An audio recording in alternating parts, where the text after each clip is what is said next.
On va se lever pour la lecture de la parole de Dieu.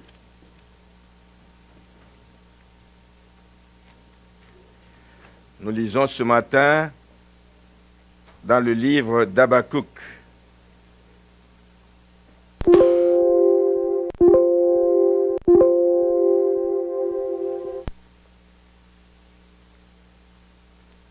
On va lire Habakkuk chapitre 1er, on va lire juste les 4 premiers versets, mais je sais qu'on va voyager tout le long de la prédication dans ce livre qui n'est pas un livre très grand, il n'y a que quelques chapitres.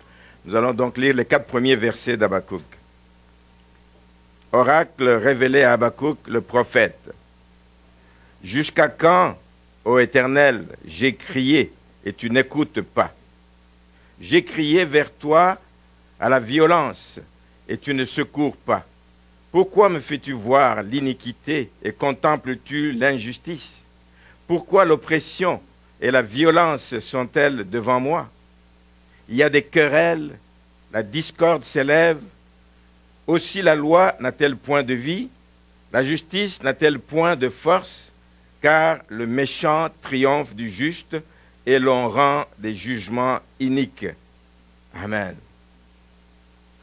Notre Dieu, nous voulons te bénir pour cet instant que tu nous accordes, ce moment où tu veux parler à notre cœur, ce moment où tu veux nous instruire, ce moment où tu veux nous enseigner, ce moment où tu veux nous révéler ton cœur et nous révéler ta volonté pour notre vie. Puisses-tu parler réellement de manière que nous puissions saisir le message que tu as pour nous et que nous puissions réellement réaliser qui tu es pour nous, que nous puissions nous attacher à toi, peu importe ce qui peut nous arriver, peu importe les circonstances, peu importe les hauts et les bas de la vie, que nous puissions nous attacher à toi, nous attendre à toi, persévérer dans cet attachement que nous devons avoir envers toi. Bénis ces instants, que le Saint-Esprit nous aide non seulement à livrer ce message, mais aussi à l'accueillir et à faire en sorte que cela devienne une réalité de chaque jour et de chaque instant dans nos vies, dans le nom puissant de Jésus. Amen. Amen. On va prendre place. Alors, comme je viens de le dire, le livre d'Habakkuk, c'est un petit livre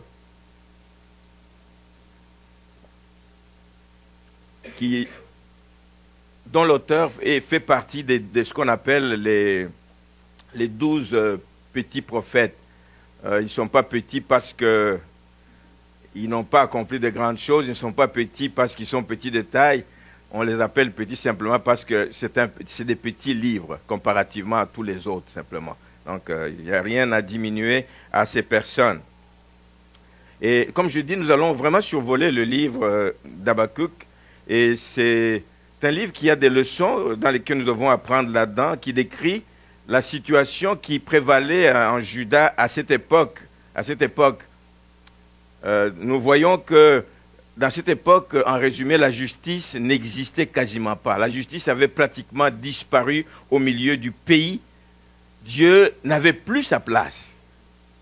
Il n'y a pas de moment, frères et sœurs, dans la vie d'un peuple ou dans la vie d'une personne où Dieu peut être mis de côté. Il n'y en a pas. Dieu doit être le maître en tout temps et en tout lieu. En toutes circonstances, Dieu doit demeurer maître. Mais il y a des moments où les gens mettent Dieu de côté, mettent Dieu à part, et puis ils ouvrent les portes à toutes sortes de maux.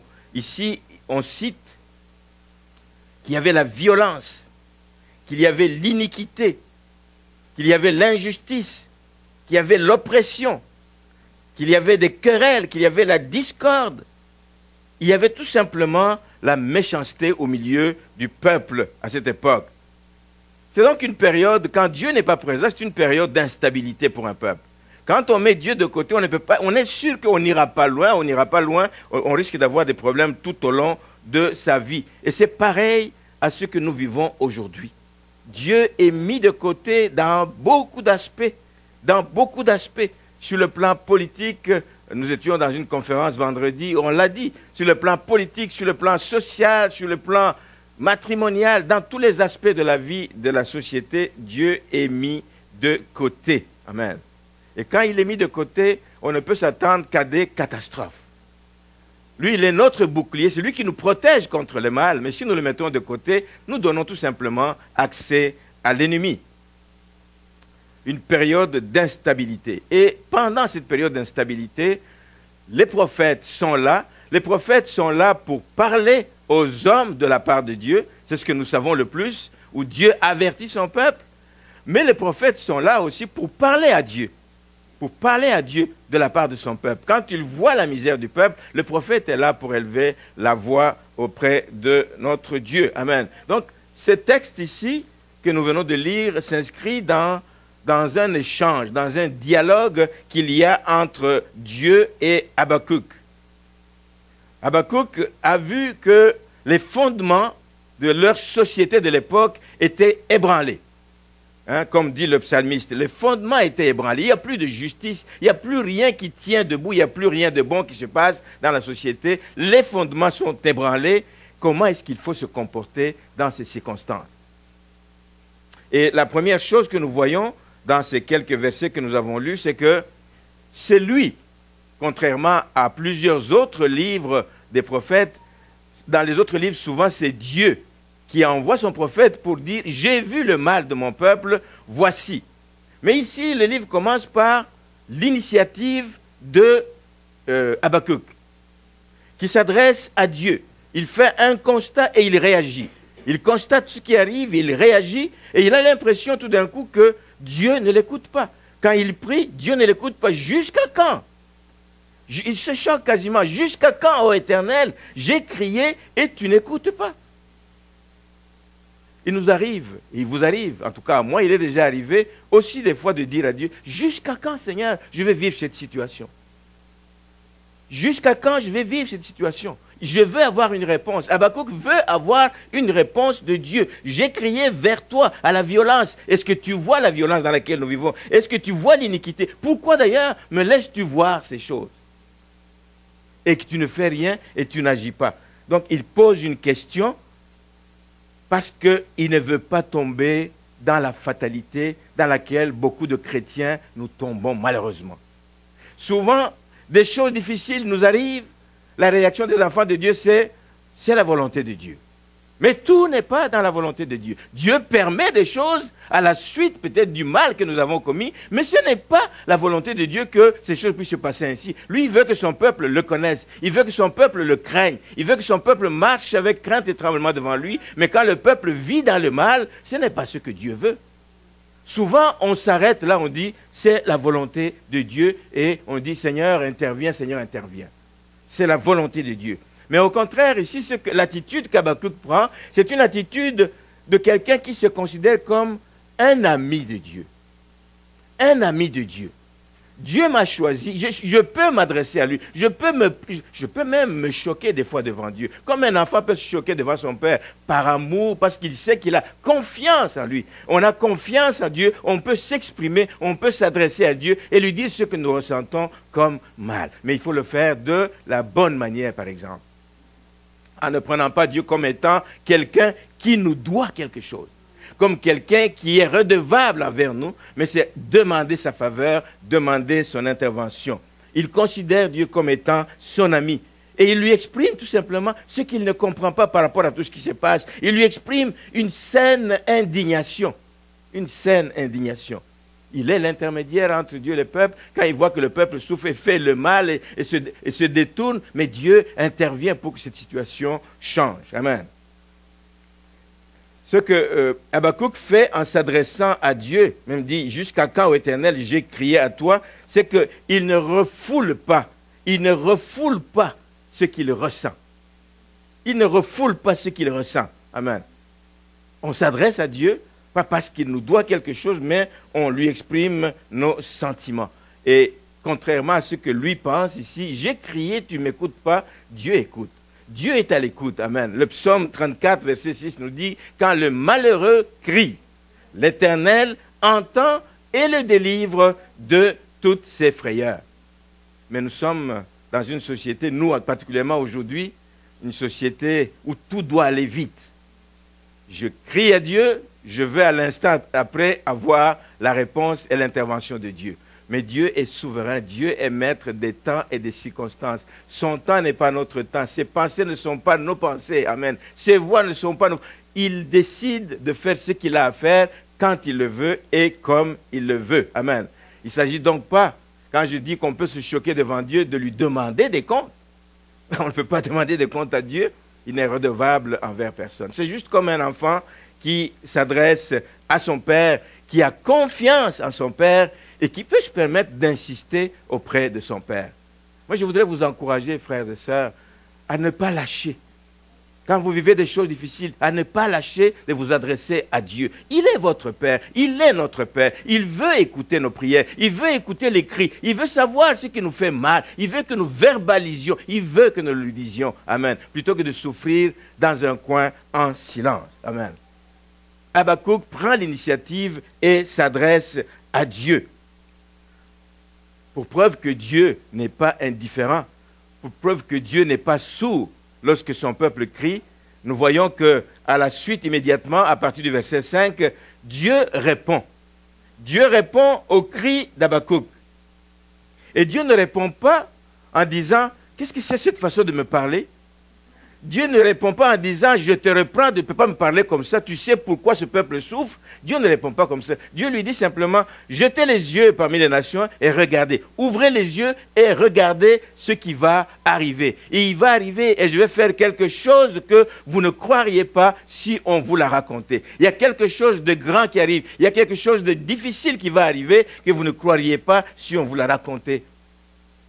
Pour ceux qui étudient avec nous le mercredi, nous avons amorcé l'étude du livre des juges. Et nous avons vu que l'époque des juges, c'était une époque de rébellion aussi. C'était une époque où le peuple était rebelle à Dieu, c'était un peuple qui était révolté devant Dieu. Et nous avons vu qu'il y a comme des principes avec lesquels Dieu fonctionne. Quand Dieu constate la rébellion de son peuple, quand Dieu constate que son peuple se détourne de lui, il va susciter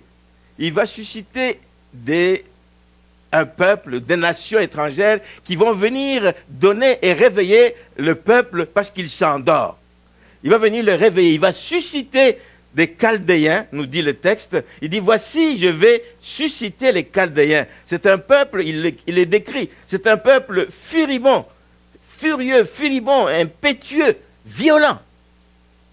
Si vous lisez par la suite, et nous allons le voir, il est terrible. Dieu le décrit parce qu'il connaît ce qu'il va. Il dit, voici ce qui va arriver. Je vais susciter contre vous, à cause de votre désobéissance, à cause de votre révolte, je vais susciter contre vous des Chaldéens. C'était des Babyloniens, vous connaissez la dureté de ces gens. Ils étaient terribles, ils étaient agiles comme des loups du soir, ils étaient orgueilleux, ils avaient des regards avides, au verset 9. Partout où ils passent, ils font des ravages. Voici ce que je vais susciter pour donner des leçons à ce peuple. Est-ce que vous pensez que c'est ça que Habakkuk attendait quand il a crié à Dieu? Ce n'est certainement pas ça qu'il attendait comme réponse de Dieu. Mais Dieu dit ce qu'il doit faire et il est souverain. Amen. Ce que je veux dire ici, frères et sœurs, c'est que Dieu veut montrer à Habakkuk qu'il n'a pas attendu que Habakkuk crie à lui, parce que Dieu est en contrôle de tout ce qui se passe. Tout le mal que le peuple fait, il le voit, mais il avait déjà un plan. Il avait déjà un plan pour redresser la situation. Donc il n'a pas attendu qu'Habakkuk parle, il dit, mais j'ai déjà un plan, et un plan qui est en route, dont vous verrez les effets dans pas longtemps. Amen. Mais Dieu n'est pas resté indifférent au mauvais agissement du peuple, et il dit, ouvrez les yeux et vous allez voir ce qui va se passer. Les Chaldéens vont faire des ravages. Au verset 6, il dit, je vais susciter les Chaldéens, un peuple furibond et impétueux, qui traverse des vastes étendues des pays pour s'emparer des demeures. Ils viennent pour s'emparer des demeures qui ne sont pas à lui. Ils viennent, au verset 9, pour se livrer au pillage. Vous allez être soumis au pillage. Ils viennent pour rassembler des prisonniers. Donc parmi vous, vous allez être des prisonniers comme du sable, au verset 9. Voici ce que ce peuple va faire en réaction de Dieu par rapport à tout ce que ce peuple fait et agit. Ce que je veux dire à ce stade ici, à travers la réponse de Dieu, c'est que, frères et sœurs, nous ne devons pas juger de la fidélité de Dieu par rapport à nos circonstances. Je vis des choses difficiles, Dieu ne s'occupe pas de moi. Non, ne regardez pas ça. Dieu s'occupe de toi, mais il agira en son temps. Tu verras les effets de son action en son temps. Amen. Dieu n'est pas indifférent, Dieu ne s'endort pas, Dieu ne t'a pas oublié. On ne peut pas juger de la fidélité de Dieu. On ne peut pas commencer à crier à Dieu et dire, mais oui, mais tu fais ceci pour d'autres, mais tu ne fais rien pour moi. Non. À chacun son temps. Amen. Que Dieu a prévu. Donc, pour ce moment, Dieu veut répondre à Habakkuk qui se pose, qui se questionne, il dit, tu ne réponds pas, tu ne m'écoutes pas. Il dit, non, non seulement que je t'écoute, c'est la preuve que je te réponds, mais sache qu'il y a déjà un plan pour redresser la situation qui est en route. Amen. Ce n'est donc vraiment pas la réponse que Habakkuk attendait, mais il a au moins l'avantage d'avoir une réponse. Il sait au moins ce qui se passe. Il sait au moins à quoi s'attendre parce qu'il a osé demander, parce qu'il a osé s'exprimer. Amen. Qu'est-ce que Dieu recherche? Quand il envoie des envahisseurs, quand il suscite un peuple impétueux, un peuple méchant, quand il le suscite, qu'est-ce que Dieu cherche? Quelle leçon il veut donner à son peuple? Dieu veut qu'à tout moment, le peuple reconnaisse qu'il est Seigneur, que c'est lui qui doit régner sur les vies. Il veut que le peuple le connaisse. Il veut que le peuple connaisse les principes avec lesquels il fonctionne. Et nous l'avons dit pour ce qui est des juges. Hein? Donc, vous commettez le mal, vous vous rébellez, vous manquez d'obéissance envers Dieu, sachez qu'il y a une rétribution qui vient avec. Il y a une rétribution qui vient avec. Dieu n'est pas le grand-père qui va supporter tous les caprices des enfants. Il y a une rétribution qu'il va faire par rapport à ce que le peuple fait. C'est le même pattern que nous sommes en train d'étudier dans le livre des juges. Hein? C'était ça. Rébellion, Dieu réagit. Et quand Dieu réagit, il réagit très fort. Le peuple tombe en repentance. Et encore une fois, il touche le cœur de Dieu et nous avons à ce moment-là le Dieu de compassion qui suscite de nouveau un libérateur. Amen. Comme j'ai dit en début de la prédication, le livre d'Habakkuk, ici, au moins la première partie, c'est sous forme de dialogue. C'est un dialogue ouvert par Habakkuk. Dieu lui répond et lui dit, voici ce qui est en train de se faire. Et Habakkuk n'est toujours pas satisfait de la réponse de Dieu. Comme je dis, ce n'est pas ce qu'il attendait, donc la réponse de Dieu ne le satisfait pas. Il revient donc à la charge, à partir du verset 12. Deuxième plainte de Jérémie, du prophète Habakkuk. Il dit, n'es-tu pas de toute éternité, éternel mon Dieu, mon Saint, nous ne mourrons pas. N'es-tu pas de toute éternité? Voyez-vous un changement de ton? Voyez-vous, ce n'est plus des menaces, il dit simplement, je reconnais que tu es le Dieu de toute éternité, que tu es l'éternel, que tu es mon Dieu, que tu es mon Saint. Il dit, mais tel que je te connais, je sais que nous ne mourrons pas. Ô Éternel, tu as établi ce peuple pour exercer tes jugements. Oui, il envoie ses Chaldéens pour exercer les jugements, mais je sais que nous ne mourrons pas. Il a confiance, il exprime sa confiance à Dieu. Tu ne peux pas être ami de Dieu si tu ne le connais pas. Et si tu le connais, c'est seulement à ce moment-là que tu peux savoir qui il est, comment est son cœur, quel est son désir pour toi et que tu vas faire confiance à l'Éternel. Donc, tu ne peux pas être l'ami de Dieu si tu ne le connais pas. Et Dieu veut que tu le connaisses à tout prix. C'est pour ça qu'il te passe toutes sortes de messages. Lui, il connaît Dieu, il dit, je te connais. Tu es le Dieu de toute éternité. Tu es mon Dieu. Tu es mon Saint. Je sais que nous ne mourrons pas. Amen. Il exprime sa confiance. Nous ne mourrons pas parce que je sais que tu es le Dieu de toute compassion. Mais tout en disant ça, il reconnaît que Dieu est juste. Et c'est ça qui est important. Ce n'est pas juste nous ne mourrons pas, mais Seigneur, je sais que ton peuple a péché. Je le sais, je ne peux pas fermer les yeux à cette réalité. Je sais que tu as péché, et il a péché, mais je sais que tu es compatissant. Il dit, tes yeux, au verset 13, tes yeux sont trop purs pour voir le mal. Je le sais, tes yeux sont trop purs et tu ne peux pas regarder l'iniquité. Pourquoi tu regarderais ces choses? Je le sais, je sais. Il croit que Dieu est juste. Et il croit que Dieu ne traitera pas le méchant comme quelqu'un qui vit dans la justice. Il le sait.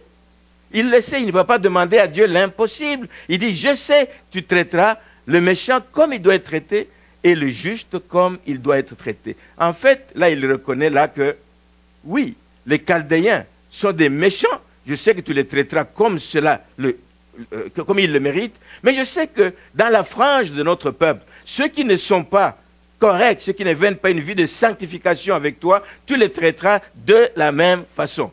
Tu les traiteras de la même façon. Ceux qui ne s'amendent pas, ceux qui ne changent pas, tu les traiteras de la même façon. Et Habakkuk lance encore une fois un défi à l'Éternel. Il dit, je reconnais tout ça, tu es saint, je reconnais que tes yeux ne peuvent pas voir, etc. Mais il lance un défi à l'Éternel au chapitre 2. Il dit, je ne veux pas assister à cette situation sans rien faire. Je ne peux pas assister sans rien faire. Il dit, je vais rester à mon poste. J'étais à mon poste et je vais me tenir sur la tour. La tour, c'est la tour de garde. C'est là où se tenaient les sentinelles pour s'assurer de tous les mouvements d'entrée et venue, par où l'ennemi peut venir. Je vais me tenir sur la tour. C'est là mon poste. C'est là que tu veux que je sois pour que je sache ce qui se passe et je vais veiller en attendant ta réponse. Qu'est-ce que ça veut dire? Se tenir sur la tour, être à son poste, c'est faire ce que le Seigneur veut qu'il fasse. Oui, c'est continuer à avertir le peuple, mais c'est aussi veiller et prier. Veiller et continuellement demander. Je n'accepterai pas que les choses périclitent comme ça sans que je ne fasse rien.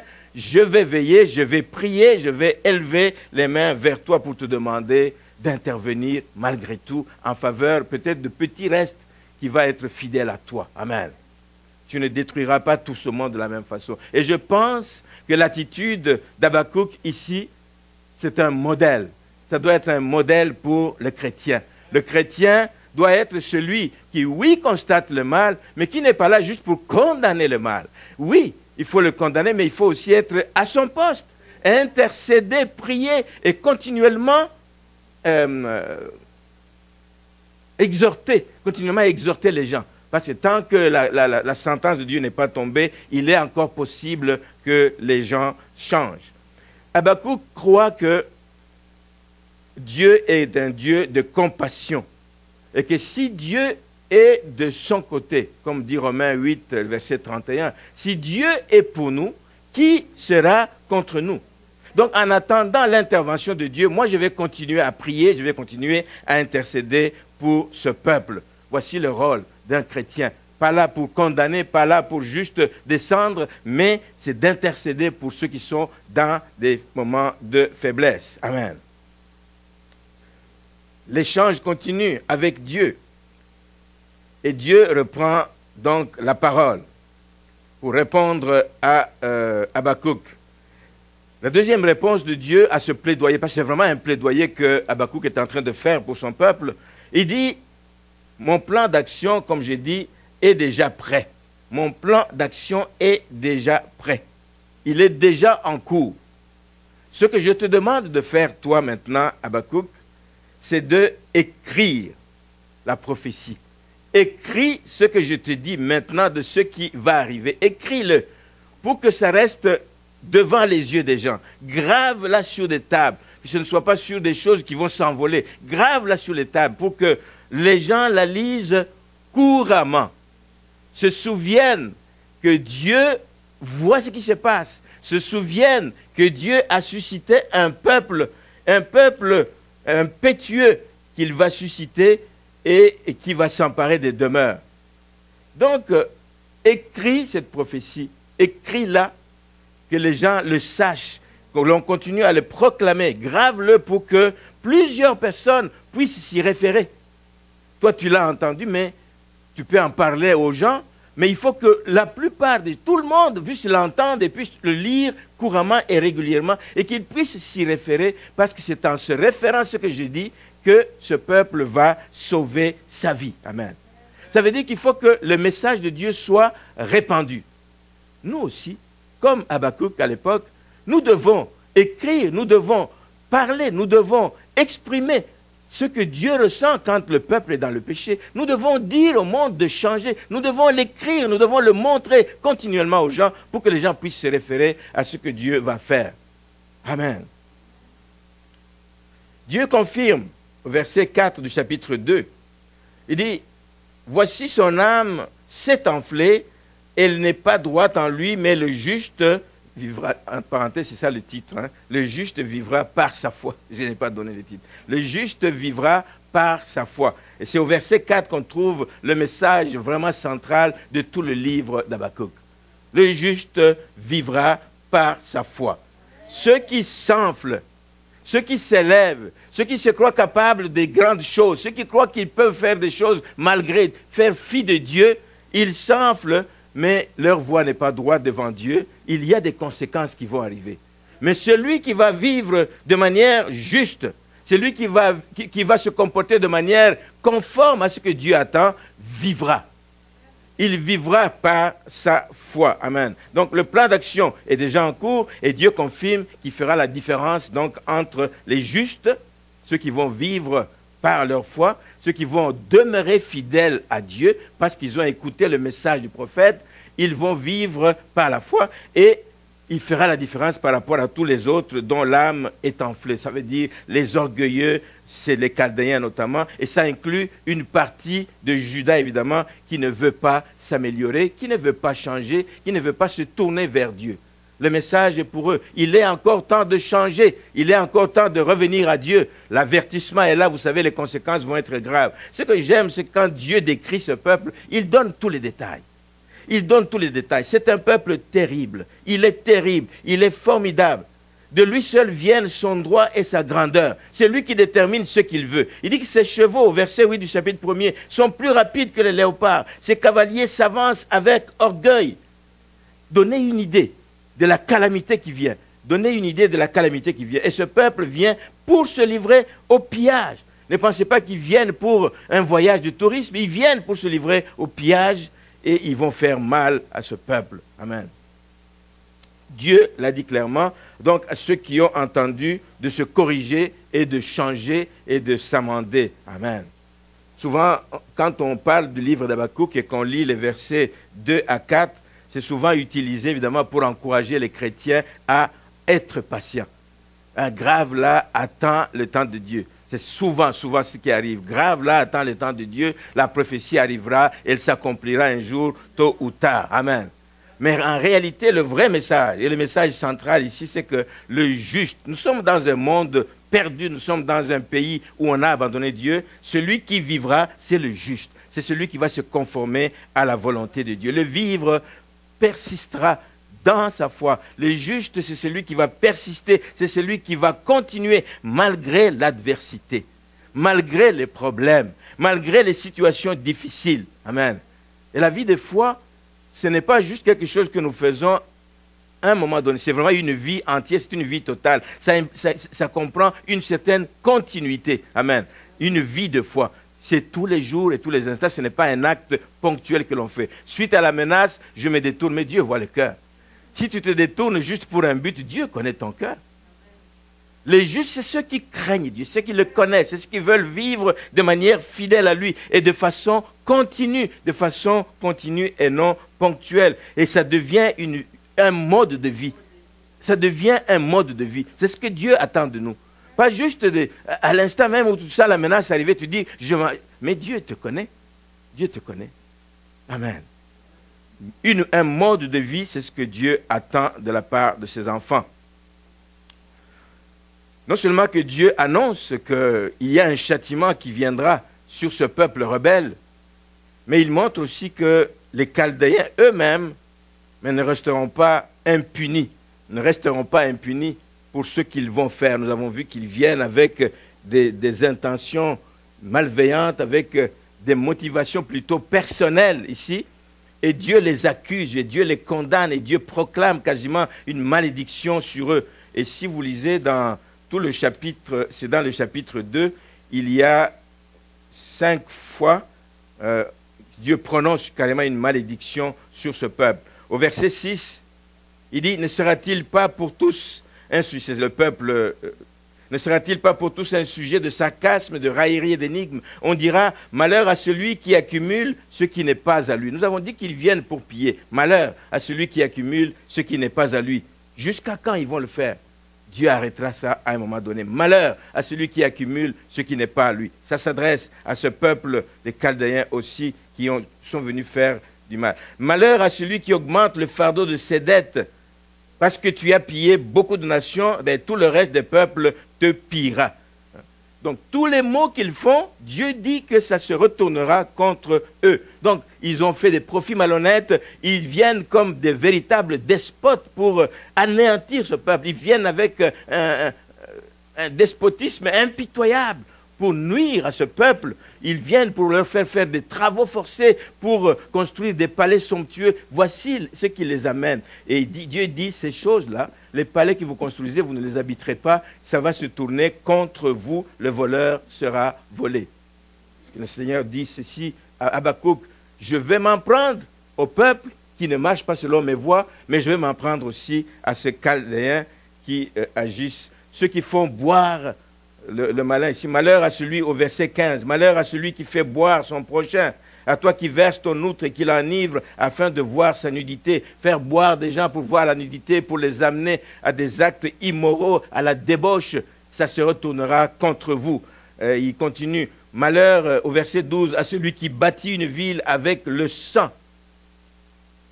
Il était impitoyable, donc le sang pouvait couler, ça ne leur disait rien. Qui fondent une ville avec l'iniquité, amen, par tous les travaux forcés qu'ils font faire aux gens. Et il termine avec un dernier malheur au verset 19. Malheur à celui qui dit au bois, lève-toi, à une pierre muette, réveille-toi. Donnera-t-elle instruction? Voici, elle est garnie d'or et d'argent, mais il n'y a point en elle un esprit qui l'anime. Qu'est-ce que Dieu veut dire à ces gens? C'est qu'ils viennent avec leurs idoles. Malheur à ces gens, dans leur idolâtrie, ces choses-là vont se retourner contre eux. Et l'Éternel termine donc le message du chapitre 2 en disant que l'Éternel est dans son saint temple. Il ne bouge pas, il est sur son trône et que toute la terre fasse silence devant lui. L'Éternel termine donc sa réponse en rappelant à Habakkuk qu'il est le Dieu souverain. Que les gens se rebellent, que les peuples viennent pour nuire au peuple de Juda, que les Chaldéens viennent pour nuire, mais le Seigneur demeure sur son trône, souverainement élevé, il est au-dessus de tout. Que la terre apprenne à garder silence devant l'Éternel et tout simplement à reconnaître sa grandeur et à l'adorer. Un véritable appel que le Seigneur donne donc à Habakkuk pour son peuple. Et le dernier point que nous allons voir, c'est qu'Habakkuk conclut ce dialogue, il conclut ce dialogue avec Dieu par un échange franc. Un échange franc, un entretien ouvert avec Dieu. Il n'a rien eu à cacher, mais il écoute aussi ce que Dieu lui dit et il s'ajuste. Et il termine, heureusement, par une prière. Vers chapitre 3, une prière où il fait appel à la compassion de Dieu. Dieu a mis en évidence tout le mal du peuple. On ne peut pas se tromper et il a mis en évidence. Et il termine par une prière, un appel à la compassion de Dieu. Et le chapitre 3, c'est une prière donc d'Habakkuk. Il dit ceci, Éternel, j'ai entendu.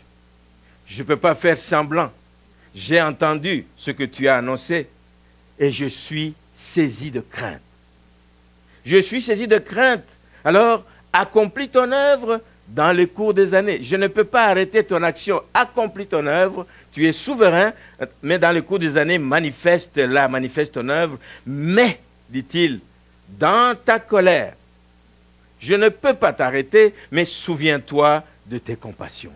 Souviens-toi que nous sommes ton peuple. Souviens-toi qu'il y a un petit reste. Souviens-toi que ces gens vont se détourner sans doute des mauvaises voies. Ceux qui le feront, souviens-toi de tes compassions. Une prière, un changement de ton de la part de Habakkuk parce qu'il est rassuré par ce que Dieu a dit. Il dit que le juste vivra.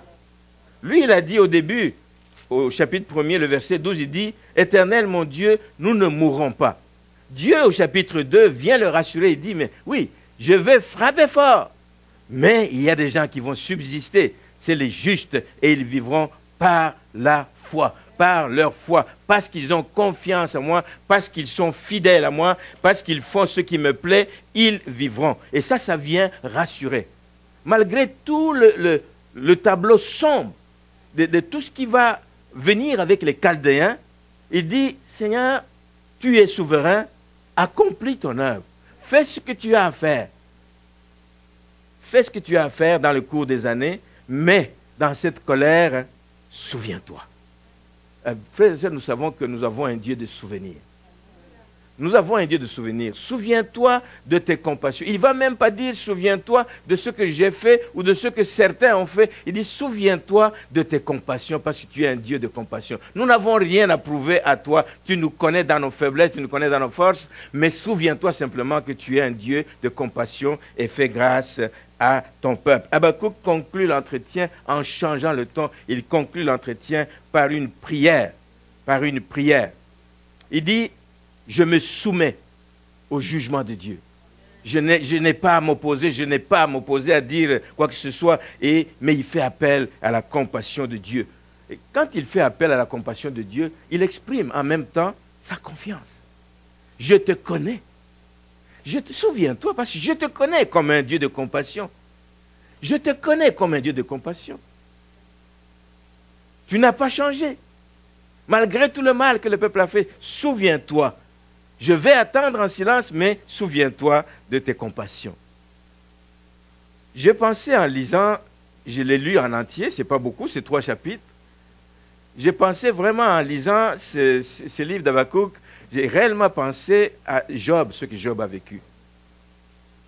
Job aussi, à un moment donné, à cause de tout ce qui est tombé dessus, il commençait à élever la voix pour parler au Seigneur sur un ton, mais il a terminé lui aussi en reconnaissant, il dit, mais j'ai entendu.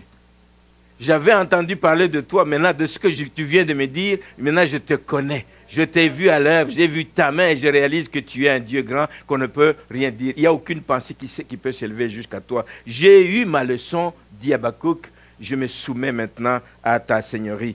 Et il termine par les tout derniers versets du chapitre 3. À partir du verset 18, il dit, dans tout ceci, dans toutes ces calamités, dans tous ces problèmes au niveau qu'il va y avoir, au niveau des figuiers qui ne fleurissent pas, des vignes qui ne produisent rien, etc. Dans tout cela, toutefois, je veux me réjouir en l'Éternel. Je veux me réjouir dans le Dieu de mon salut. C'est d'ailleurs un chant. C'est un chant que nous chantons, que vous devez connaître. Je veux me réjouir dans le Dieu de mon salut. L'Éternel, le Seigneur, est ma force. Il rend mes pieds semblables à ceux des biches. Mais je suis suffisamment sûr pour gambader, comme dit le commentaire ici. Donc, le Seigneur nous rend suffisamment sûr pour pouvoir gambader sans pouvoir perdre l'équilibre. C'est ce qu'il dit. Tu es ce Dieu-là en qui je me réjouis. C'est toi qui rends mes pieds semblables à ceux des biches et qui me fait marcher sur des lieux élevés. Amen. Que ce soit la prière de chacun de nous aujourd'hui, que ce soit la prière quand nous avons des temps difficiles. Plutôt que toujours de dire, Seigneur, pourquoi tu fais ceci, il faut parfois que nous puissions faire une introspection à nous-mêmes pour regarder, est-ce que je ne suis pas responsable de quelque chose? Est-ce que je ne suis pas responsable de quelque chose? Alors, peu importe les circonstances que nous pouvons vivre, frères et sœurs, peu importe les difficultés de parcours que nous pouvons avoir, peu importe que nous pouvons vivre des temps où nous sentons que tout branle autour de nous, les fondements sont ébranlés. Le psalmiste disait dans le psaume 11, verset 3, « Quand les fondements sont ébranlés, le juste, que fera-t-il » Donc il y a une attitude que le juste doit adopter. Ce que le juste doit faire, c'est de marcher simplement dans la volonté de Dieu. C'est de mener une vie de foi en faisant confiance en Dieu. Dire, tout branle autour de moi, mais je sais que mon Rédempteur est vivant. Je sais que mon Dieu a le dernier mot. Je sais qu'il est capable de me rendre agile. Il est capable de me faire sauter au-dessus et au-delà des barrières, des obstacles qui peuvent se dresser pour moi. Je sais que je vivrai parce que j'ai foi en Dieu, parce que je crois en lui. Amen. Le juste vivra. Le juste s'en sortira toujours. Le juste s'en sortira toujours. Ceux qui en ont fait l'expérience en parlent dans la Bible. Dans le psaume 11, c'est David qui en parle. Dans le psaume 37, c'est encore David qui en parle. Il dit, j'ai été jeune, j'ai vieilli. Je n'ai pas vu le juste abandonné. Une confirmation que Dieu est proche de ceux qui l'aiment. Dieu est proche de ceux qui le cherchent. Dieu est proche de ceux qui le servent. Dieu est proche de ceux qui marchent de façon intègre devant lui et qui mènent une vie de justice et qui se conforment à la volonté de Dieu. Le juste vivra. Que ce soit une assurance pour vous, frères. Quand les choses sont bousculées, vous sentez qu'il n'y a plus rien qui tient. Considérez que je suis juste devant Dieu. Est-ce que je marche selon la volonté de Dieu? Alors si tu es juste, le juste vivra. Je m'en sortirai parce que mon Rédempteur est vivant. Amen. Il faut refuser d'être victime des circonstances. Il faut refuser de se laisser affaisser par les circonstances. Il faut refuser de se laisser abattre par l'ennemi. C'est ce que l'ennemi veut faire. Je dis, ils viendront, les Chaldéens. Ils sont un peuple impétueux. Ils sont un peuple fougueux. Ils sont un peuple violent. Mais moi, je sais que je résisterai. Je passerai au travers de leurs mailles. Amen. Ne pas se laisser abattre par des problèmes et tout simplement se réjouir. Pendant que lui dit, je veux me réjouir à l'Éternel, la solution n'est pas réglée. La menace est toujours là. Mais je veux me réjouir, même si la menace est là, je veux me réjouir en l'Éternel, le Dieu de mon salut, celui que je connais, celui que j'aime, et celui en qui j'ai mis ma confiance. Parce que lui seul peut te rassurer, lui seul peut te rendre inébranlable. Une vie de foi, une vie de foi, une vie où on s'attend à Dieu, une vie de confiance envers Dieu. Mais pour que nous puissions voir ces retombées positives de cette vie, c'est qu'il faut marcher selon la volonté de Dieu. Amen. Pas comme les peuples de cette époque de Juda qui s'étaient rebellés, pas comme ceux que nous sommes en train de voir dans le livre des juges, pas comme ceux que nous vivons aujourd'hui. Amen. Nous devons faire bande à part, faire partie d'un petit reste sur lequel Dieu peut compter. Amen. Que nous puissions jouer le même rôle qu'a joué Habakkuk vis-à-vis de son peuple. Écrire, graver des choses pour que les autres qui ne savent pas puissent les lire couramment. Couramment, c'est régulièrement. Couramment, c'est chaque jour. Couramment, c'est chaque instant. Qui n'oublie pas. Qui n'oublie pas que notre Dieu est un Dieu de rétribution. Amen. Nous allons incliner nos têtes dans la prière.